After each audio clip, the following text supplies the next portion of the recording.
वर्णानामर्थसङ्घानां रसानां छन्दसामपि मङ्गलानां च कर्तारौ वन्दे वाणी विनायकौ। या कुन्देन्दुतुषारहारधवला या शुभ्रवस्त्रावृता या वीणावरदण्डमण्डितकरा या श्वेतपद्मासना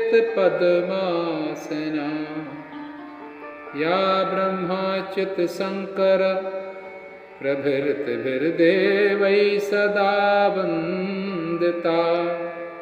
सा मां पात सरस्वती भगवती निःशेषजाड्यापः। मङ्गलं भगवान् विष्णु मङ्गलं गरुडाध्वज मङ्गलं पुण्डरीकाक्षाय मङ्गलाय तनोहरि। यत्र यत्र रघुनाथकीर्तनं तत्र तत्र कृतमस्ति काञ्जलिं बाष्पवारि परिपूर्णलोचनं मारुतिं नमत राक्षसान्तकम्।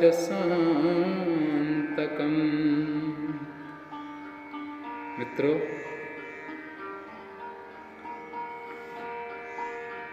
श्रीमद् भागवत शब्द का अर्थ है श्री में सब लोग जानते हैं कि श्री कहते हैं लक्ष्मी जी को। मद अहंकार तरह तरह से होता है। भा से भक्ति, ज्ञा से ज्ञान, भा से वैराग, ता से तपस्या, तरह तरह के अर्थ निकाल लिए हम लोगों ने अपनी अपनी बुद्धि के अनुसार। ठीक है, श्री सम्मान सूचक शब्द भी है, लेकिन श्री को चाहते सब हैं। कौन ऐसा व्यक्ति है जो श्री कहते लक्ष्मी को? तो लक्ष्मी को कौन नहीं चाहता है? लक्ष्मी को हर आदमी चाहता है, कैसे भी आए, लूट के आए, खसोट के आए, कैसे भी आए, बस लक्ष्मी आनी चाहिए। लेकिन लक्ष्मी फलदायी वही होती है, सुखदायी वही होती है जो कि न्याय से कमाई गई हो। अब आप कहें कि न्याय की कमाई हुई इतनी लक्ष्मी से हम लोग कभी भी धनवान नहीं बन सकते। तो धनवान हम लोग किसको मानते हैं? ये हमारी बुद्धि पर निर्भर है। कबीरा सब जग निर्धना धनवंता नहीं कोई, धनवंता जय राम जानिए जग राम नाम धन होए। जिसकी पेटी में श्री राम धन होगा, क्यों न सफल उसका जीवन होगा। भक्तों, लक्ष्मी की सवारी होती है उल्लू। उल्लू को रात में दिखता है, और जितने भी 2 नंबर की लक्ष्मी होती है वो भी रात में ही आती है। हमेशा हमेशा लक्ष्मी उल्लू पर नहीं आती है। लक्ष्मी जब अकेली आएगी तो उल्लू पर आएगी, तो वो आपका विकास नहीं करेगी, विनाश करेगी। और लक्ष्मी जब नारायण के साथ आएगी वो विनाश नहीं, आपका विकास करेगी। और जो लक्ष्मी गरुड़ पर बैठ के आएगी वो आपका सदैव विकास करेगी। एक बात मैं आप लोगों से पूछता हूँ कि भूख लगाने वाला और भोजन देने वाला, ये दोनों अलग अलग हैं या एक हैं? भूख लगाने वाला और भोजन देने वाला मेरी नज़र में दोनों ही एक हैं। वो भूख आपको तभी लगाएगा जब आपके खाने की व्यवस्था कर देगा।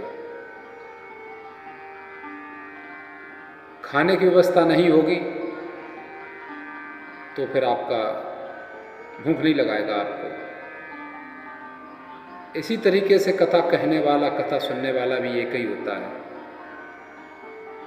अब वो बात अलग है कि आजकल के कथावाचक भगवान हो जाएं स्वयं में, तो क्या बात है, वो अलग का विषय है, उस विषय की कोई चर्चा नहीं है। मद है अहंकार। मद, अहंकार अच्छों को पागल कर देता है। अहंकार इतना बढ़ा हुआ है हम लोगों में कि हमसे कोई कहे कि आप हमसे पद में छोटे हैं, बोले जी बिल्कुल सरकार, सही बात है, हम मान लेंगे। हमसे कोई कहे कि हम आपसे धन में छोटे हैं, हाँ साहब बिल्कुल छोटे हैं। हमारा घर आपसे बड़ा है, बिल्कुल मान लेंगे। आदि आदि कितनी भी कहिए आप। आपके पास एक गाड़ियाँ हैं, हमारे पास दो हैं, हम गाड़ियों में बड़े हैं, हाँ साहब बिल्कुल बड़े। लेकिन अगर आपने कहीं किसी से ये कह दिया कि भाई साहब आप में बुद्धि नहीं, बुद्धि में हम आपसे बहुत बड़े हैं, तो वो कहेगा पागल नहीं बनो, हम आपको बेच देंगे, रसीद नहीं देंगे। बुद्धि में हमारे पिताजी नहीं हमको कभी पा पाया। बुद्धि में छोटा करने वाला कोई नहीं, यही अहंकार जागृत होता है। अहंकार है हमसे बड़ा बुद्धिमान कौन है, हमसे बड़ा कौन बुद्धिमान है, हम न हो गए साहब एटम बम हो गए। तरह तरह से अर्थ भागवत के निकालते हैं, लेकिन भगवत भक्तानाम चरतानाम वर्णेते इति भागवत। सीधी सी बात इतनी है कि जिसमें भक्तों के चरित्र का वर्णन हो वही भागवत है। और भागवत प्रायः हम लोगों का ये मानना रहता है कि हमने भागवत करवा ली तो हमारे बेटे की नौकरी लग जाएगी, या फिर हमारा मकान बन जाएगा। हमारे स्वार्थ जुड़े होते हैं, हमारे पुत्र पुत्रादि हो जाएंगे, पुत्रों के विवाह हो जाएंगे तो हम भागवत कराएंगे। भक्तों ऐसा बिल्कुल भी नहीं है, ऐसा नहीं है। भागवत जी से आज तक किसी का भी नौकरी नहीं लगी है।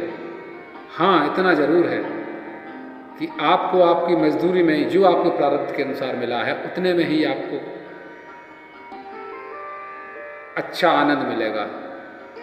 भागवत से झोपड़ी महलम नहीं बनते हैं, झोपड़ी सटकर महल नहीं बनती, लेकिन झोपड़ी में ही महल का आनंद लगने लगता है। सोच बदल जाती है, विचार बदल जाता है, संतोष आने लगता है। कहा कि जब आवे संतोष धन सब धन धूल समान। दो व्यक्ति होते हैं, एक व्यक्ति भूखा होता है, एक व्यक्ति व्रत होता है, भूखे दोनों व्यक्ति होते हैं। लेकिन जो व्रत होता है उस व्यक्ति को भूख से ज़्यादा कोई लेना देना नहीं होता है, लेकिन जो भूखा होता है उसका चिंतन में भूख ही होती है हमेशा, जो भूखा होता है उसको। हम लोग भी इसी तरीके से भूखे हैं। समाज में हमको लगा के भी हम किराए से रहते हैं, घर बन जाए अपना, ऐसा ही सादा सादा बन जाए रहने लायक। लेकिन जब रहने लायक जब घर बन गया तो इतने से काम नहीं चलने वाला। 4 कमरे तो होने ही चाहिए, एक बेटी का कमरा हो, एक बेटे का कमरा हो, एक आने जाने वाला को, हमारा भी बेडरूम हो, कई कई चीज़ें हों हमारी। लेकिन ये कुछ नहीं है, ये केवल और केवल भूख है हमारी। हमारे दिमाग में 24 आवर यही चलता रहता है, कहाँ से आए पैसा, कैसे भी आए, लूट के, खसोट के, घसीट के, बेईमानी से, काला धन, पीला धन, नीला धन, जो भी हो सब चलता चला आ जाए, केवल मेरे पास ही आ जाए सबकी संपत्ति। लेकिन भाइयों कोई भी तो एक टारगेट होगा, 1 लाख, 10 लाख, 50 लाख, 1 करोड़, कितना टारगेट? कोई टारगेट ही नहीं है, अनलिमिटेड। एक फकीर अपना भिक्षा पात्र लेकर के राजा के पास गया, बोला भिक्षा चाहिए। राजा ने कहा कि दरबार में तुम क्यों लेकर के आई भिक्षा पात्र? कोई भी होता तो आपको भिक्षा दे देता, कहीं भी खजांची से चले जाते। बोले नहीं सरकार, हमें आप ही से भिक्षा लेनी और शर्त ये कि हमारा भिक्षा पात्र भर जाना चाहिए। अच्छा, जब शर्त की बात आ गई तो फिर राजा को थोड़ा दिमाग लगाना पड़ा। उसने कहा कि ये शर्त, इसके मतलब कुछ गड़बड़ है। बोले अरे भर जाए। वो नहीं, देख लीजिए, वचन देना पड़ेगा, भिक्षा पात्र भर जाना चाहिए। बोले ठीक है। और उसने जाकर के खजांची से कहा कि जाओ खजाने में इनका कटोरा भर दो। खजाने का पूरा खजाना कहाँ तक बताऊं, जैसे जैसे सुरसा बदन बढ़ावा वाली बात कहेंगे, ये बात अगर कहेंगे तो पता चलेगा 16 हो गए तो 32 हो गए, बोले 32 वजन तो बोले 64 वजन, बोले 128 वजन। ज़्यादा बात क्या कहना कि वो पूरा खजाना खाली होगा, कटोरा इतना खाली का खाली रह गया। राजा फ़कीर के पैरों में गिर गया ज़्यादा बातें न बढ़ाते हुए। उसने कहा कि आप पर क्या सिद्धि है, क्या चमत्कार है? तो फ़कीर बोला मेरे पास कोई चमत्कार नहीं, कोई सिद्धि नहीं है। बोले फिर ये कटोरा क्यों नहीं भरा? बोला महाराज ये कटोरा इंसान की खोपड़ी का बना हुआ है, आज तक इंसान की खोपड़ी कभी भी नहीं भरी, तो अब क्या भर जाएगी? तो जब खोपड़ी भर नहीं सकती है तो उसके बारे में हम उसको भरने में लगे रहते हैं। वो बात अलग है कि खाने को 2 रोटी चाहिए और डॉक्टर अगर मना कर दे, हमको बीमारी लग जाए, सब लोग जानते हैं कि कौन कौन सी बीमारी आजकल ज़्यादा हाईलाइट हो रही हैं, तो हमको फिर दाल का पानी पीना पड़ेगा। लेकिन कमाने में कटौती में कसर नहीं रखी जाएगी, वो किलो का 2800 ग्राम तौला जाएगा। तो भक्तों ये भूख है, इसका कोई कभी तृष्णा है जो कभी भरती नहीं है आदमी की। आदमी मर जाता है और उसकी इच्छाएं अनंत होती हैं, लेकिन तभी कहा गया कि जब आवे संतोष तन, संतोष अगर आ गया, श्रीमद् भागवत वही आपके अंदर संतोष पैदा करे। अगर आपने सुनी है तो दवाई अगर आप खाएंगे नहीं तो कितने भी बड़े डॉक्टर से लेकर के आएँ तो आपको फ़ायदा नहीं करेगी। दवा को ठीक होने के लिए आपको खाना ही पड़ेगा। भागवत हमारी आपकी भ्रांति होती है कि हम भागवत सुन लेंगे, भागवत सुनना पुनीत होता है, भागवत सुनने से मुक्ति होती है। नहीं, ये भ्रम दिमाग से निकाल देना, बिल्कुल गलत भ्रम है ये। भागवत सुनने से आज तक किसी की मुक्ति नहीं हुई है। जब उस भागवत की बातों को जब हम अपने दिमाग में उतारेंगे तब हमारी जो हमारी तृष्णा रूपी भूख है, इससे जब हमारी मुक्ति होगी, झोपड़ी में महल का आनंद आने लगेगा। हमको साइकिल पर ही, हमें इच्छा ही नहीं हमको रह जाएगी। इसका मतलब ये नहीं कि अकर्मण्य हो जाए। इस पुराण में अगर ऐसा न होता ये पुराण, तो सदियों से पुराण वही है। भाई पुराण का अर्थ सीधा है कि पुराना, जो कभी पुराना ना हो वो पुराण। अगर पुराना हो जाता तो हम लोग एक दिन का अखबार लेते हैं, पढ़ते हैं उसको, और वही अखबार अगर एक दिन बैक डेट का हो तो अखबार वाला कहता है कि भैया पुरानी तारीख का 1 रुपया कम दे दो, ले लो उसको। अरे बड़ा ये पुराना अखबार दे रहे हो, हम इसको पढ़ेंगे, हम ले जाओ उसको, ले जाओ। वो रद्दी हो जाता है। कारण क्या है कि हमारा पुराण है, सदियों से चला आ रहा है, महापुरुषों के समय से, युगों युगों से। ये पुराण नया ही है। पुराण ना, जो पुराना ना हो वो पुराण। इसीलिए ये नया है कि आज भी हमारी तृष्णा आज भी जिंदा है, हमारी भूख आज भी जिंदा है। लेकिन अगर अपनी बुद्धि को हम इस पुराण का, सत्संग का अगर हम इसको भोजन देंगे तो हमारी बुद्धि जरूर ही निर्मल होगी और हम भगवान से जुड़ने में समर्थ होंगे। भाई तभी जुड़ेंगे जब हमारे अंदर संतोष आ जाएगा। हाँ ठीक है, जो आया भगवान की कृपा से, लेकिन अकर्मण्य नहीं होना है। भागवत जी में इन्हीं सभी बातों का निरूपण किया गया है। और ये भागवत भगवान का अक्षर स्वरूप है, विग्रह अवतार है, अक्षर स्वरूप विग्रह है, ये अवतार है। भगवान ने भागवत जी के अंत में कहा था कि मैं अपना पूरा तेज इसी भागवत में समन्वित कर देता हूँ। तो ये भगवान की ही वाणी है। अब भगवान से लाखों लोग जुड़े हुए हैं, जुड़े क्यों हैं? भाई एक बात समझो कि जब जुड़ने के लिए कोई चीज़ हमको जोड़नी पड़ेगी तो हमें थोड़ा गीला होना पड़ेगा उसके लिए। फेविकोल गीला होता है तो चीज़ों को जोड़ देता है। तो जब तक हम गीले नहीं होंगे, अर्थात जब तक हम रसीले नहीं होंगे, तब तक हम कैसे जुड़ेंगे भगवान से? भगवान से लाखों लोग क्यों जुड़े हुए हैं? भगवान से लाखों लोग इसलिए जुड़े हुए हैं कि भगवान रसीले हैं, यानी गीले हैं। तो जहाँ गीलापन थोड़ा होता है तो आप भी भक्तों इसी तरीके से थोड़े से रसीले हो जाइए, गीले हो जाइए। अब कुछ लोग तो इतने रसीले होते हैं, कोई रसीला कहा जाए, क्या क्या कहा जाए। इसीलिए तो ब्रज के संत अपने आप को रसिक कहते हैं, रस होता है उनमें, गीले होते हैं, भगवान के लिए समर्पित होते हैं। और वो यहाँ तक इतने समर्पित होते हैं कि बहुत से लोग तो अपना रूप ही स्त्री रूप कर लेते हैं। अब इसकी चर्चा मैं कभी बाद में करूँगा दूसरे वीडियो में आपसे कि स्त्री रूप क्यों बनते हैं। पुरुष रूप क्यों नहीं रखते? पुरुष होकर के भी स्त्री रूप क्यों करते हैं?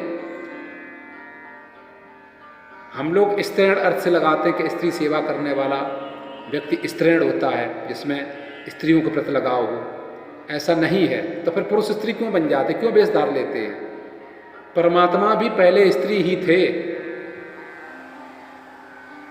इसीलिए पहले लिखा गया, ये श्लोक हमने तो नहीं लिखा है, पहले लिखा गया कि त्वमेव माता च पिता तुमेव, त्वमेव पिता च माता तुमेव क्यों नहीं लिखा गया? इस विषय पर चर्चा में कभी हम बाद में करेंगे, लंबी चर्चा है इस विषय पर। तो रसीला होना बहुत जरूरी है। जब हम रसीले होंगे, एक अयोध्या जी के संत थे राम मनोहर दास जी, उन श्री श्री 1008 राम मनोहर दास जी के मैं जब गया उनके साथ था, उनकी कथा में, तो मैंने उनसे पूछा कि महाराज जी हम भजन करते हैं, हम इस बात को कैसे जाने कि हमारा भजन सिद्ध हो रहा है? तो उन्होंने बड़ी अच्छी बात कही, मुझे बहुत अच्छी लगी, आपके साथ शेयर कर लूँ उस बात को। महाराज जी ने कहा कि जब आपका हृदय द्रवित होने लगे, हृदय कोमल होने लगे, जितना हृदय कोमल होने लगेगा आपका भजन उतना ही सिद्ध होता जाएगा। आप समझ लेना कि मेरा भजन सिद्ध हो रहा है। और माला तो आपने दिन में 4 घंटे चलाई, लेकिन दरवाजे पर अगर कोई घायल कुत्ता आ गया तो आपने उसको पानी डाल दिया, उसको भगाई दिया। जब हृदय आपका रसीला नहीं हुआ, द्रवित नहीं हुआ, गीलापन नहीं हुआ, तो आप कैसे जुड़ेंगे उस भगवान से? तो सीधा सा समझाने का अर्थ ये है कि जब तक अंदर से थोड़ा गीलापन नहीं होगा, रसीलापन नहीं होगा, रसिक नहीं होंगे, जब तक हम सरल नहीं होंगे, तब तक हम परमात्मा से नहीं जुड़ सकते हैं। ये भी एक कला है। अरे कोई नहीं मिलता है, अपने आप से ही भैया राम राम राम राम कर लो। अब कुछ लोगों को ये लगता है कि हम राम राम करेंगे तो हमारे अहंकार को ठेस पहुंचेगी, तो उन लोगों से आप अपने आप से राम राम करिए। देखिए जिनसे आप राम राम करेंगे, अपने आप वो आप लोगों से आपसे जुड़ने लगेंगे। तो हम लोग थोड़े से रसीले हो जाएं, और जब हम रसीले होंगे तभी हम भगवान से जुड़ सकेंगे। भागवत जी में 18,000 श्लोक हैं। 18,000 श्लोक क्यों हैं? 18,000 श्लोक इसलिए हैं कि 18,000 8 और 1 9, 9 बना, तो 9 हो जाता है क्या? हमारा पूर्ण अंक। जब 9 पूर्ण अंक हो जाता है, भागवत भी हमारी पूर्ण है। दूसरी बात, मरने पर हमारे यहाँ शुद्धि कितने दिन में होती है? 9 दिन में। कहते हैं आज 9 बार है, 9 दिन में हो जाती है। महाभारत का युद्ध भी कितने दिन चला? 18 दिन, 8 और 1 9।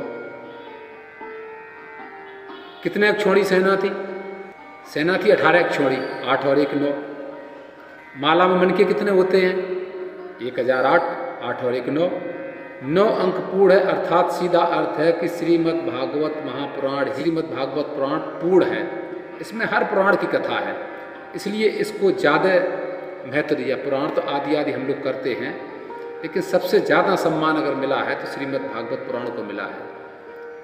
सत्यलोक में जब तराजू बांधी गई, इसका मानक किया गया, तो सारे पुराण एक तरफ रखे गए, एक तरफ श्रीमद् भागवत रखी गई, तो भागवत महापुराण का पढ़ा नीचे रहा, सारे पुराण ऊपर रह गए।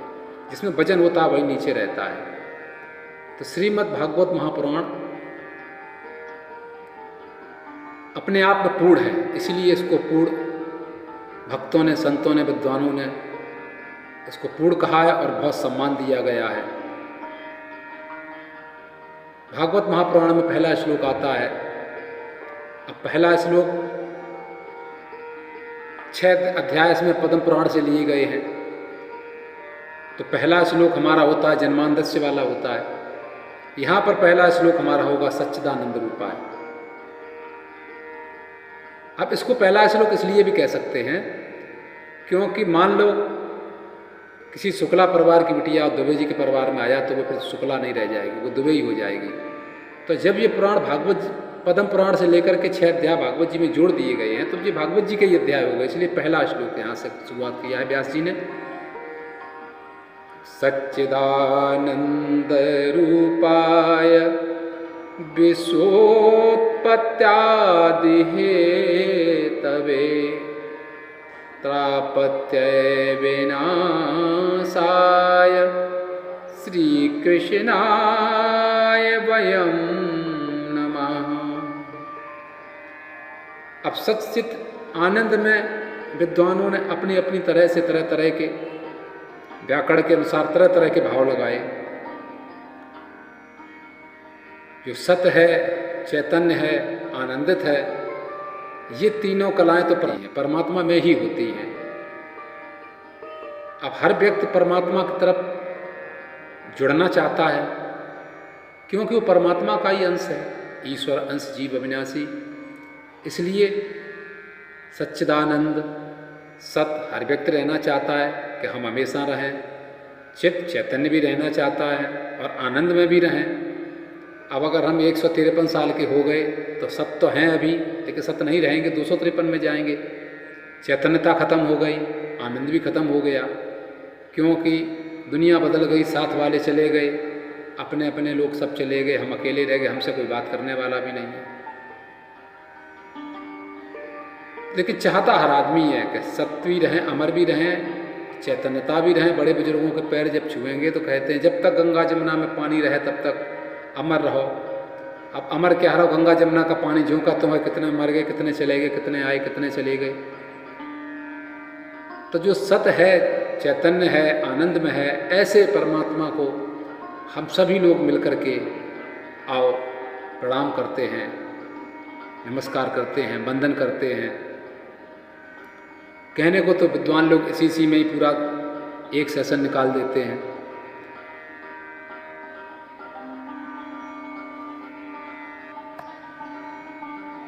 यही तीन स्थितियां परमात्मा की होती हैं, सच्चित आनंद। तो ये कथा प्रारंभ होती है नैमिषारण्य से। नैमिष प्रशांत, शांत जगह। जब हमारा चित्त शांत होगा, मन शांत होगा, तभी कथा होती है। मन में अशांत होगी तो कथा नहीं होगी। सनकादिक ऋषि 4 भाई हैं, इनको कथा कहने का बहुत, सुनने का नशा मान लो, नशा ही है। तो इनमें जब 3 भाई श्रोता बन जाते हैं, 1 भाई वक्ता बन जाता है, फिर एक कहते कहते थक जाता तो फिर 3 भाई श्रोता बन जाते, 1 भाई वक्ता बन जाता है। एक बार की बात है, एकदा विशालायां चत्वारि ऋषयो तत् सर्वतं समायता। एक बार की बात है, ऋषि तो अपनी कथा कर रहे थे। 4 ऋषियों ने जब देखा कि नारद जी दुखी चले जा रहे हैं, तो नारद जी से उनके दुख का कारण पूछा। सत्यम नास्ति तपा शौचम दया न च वेद्यते उदय स्फूर्तो जीवा बराका कूटनीति विभाषणा। कोई सत्य नहीं बोलता। 20 साल पहले तो लोग थोड़ा बोल भी देते थे, आज मोबाइल चल गया तो लोग आज मोबाइल पर तो बिल्कुल ही झूठ बोलते हैं। झूठ बोलने की मशीन मान लो मोबाइल को। बैठे हुए हैं कानपुर में, कह रहे कि हम तो आगरा में हैं। और पवित्रता आजकल तो मान लो कि बिना ही हाथ धोए, बिना जूता पहने उधर से उन्हीं हाथों से जूते खोले और खाने लगे। इन सब के वैज्ञानिक कारण भी हैं, ऋषियों ने खोजे हैं, तो ये जरूरी होता है। ज़्यादा चर्चा करेंगे तो इन्हीं चर्चा में बहुत समय हो जाएगा एक एक चीज़ पर शुक्र है कि आप लोग ऐसे नहीं होंगे, ये विश्वास है हमें। अच्छा, जानवर भी एक लड़ौरी पर खा लेता है, लेकिन हम लोग के तो लड़ौरी निश्चित नहीं है। जूता पहने कहीं भी, कहीं इधर कहीं उधर। ये बात सुनने में ज़्यादा अच्छी नहीं लग रही है, पर ये है कि अब हम लोग जानते हैं पर मानते नहीं है, कहते कि हमारा समय नहीं है। दया दान तो लोग काफ़ी देते हैं, लेकिन कल्याण के नहीं, नाम के लिए देते हैं। छिपाने को नहीं, छपाने को देते हैं। जबकि दान छिपाना चाहिए, जितना छिपेगा उतना ही दान। जैसे हाथ, अनाज के 4 दाने हाथ में लिए रहो, दिखाते रहो तो कभी नहीं उगेंगे। और अगर वही ज़मीन में दबा दो, छिपा दो, तो तो वो अंकुरित हो जाते हैं। गहराई से एक बात को सोचो कि हम लोग गंगा से कांवड़ भर करके लाए, पुण्य हो गया, और रास्ते भर गाली देते चले आए, अब भी पुण्य बना रहा क्या? इससे अच्छा तो कांवड़ भर के न लाते तो ठीक रहता। बाद में कांवड़ घर में रख के बोले थक गए, शराब पी लो, गाली दो। आचरण शुद्ध नहीं है हम लोगों का, तो इससे अच्छा था कि आचरण शुद्ध, गंगा भरने कांवड़ भरने न जाते। कांवड़ भर के लाना ही हमें ये है कि हमारे आचरण शुद्ध इसलिए होता है। कोई कांवड़ चढ़ाने भोले बाबा प्रसन्न नहीं होते, हमें लगता है। उत्तम कुल पुलस्त करना आती, रावण को देख लो, 6 वेद 18 शास्त्र का ज्ञाता था, लेकिन क्या क्या मतलब निकला उसका? परिणाम ये निकला कि फूंका ही गया आखिरी।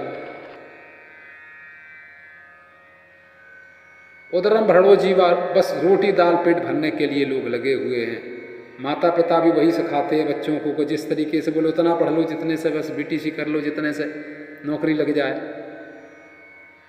कि लोगों के अंदर सत्य, दया, धर्म, शौच, तप कुछ भी नहीं है, ऐसे जीवों का कल्याण कैसे होगा?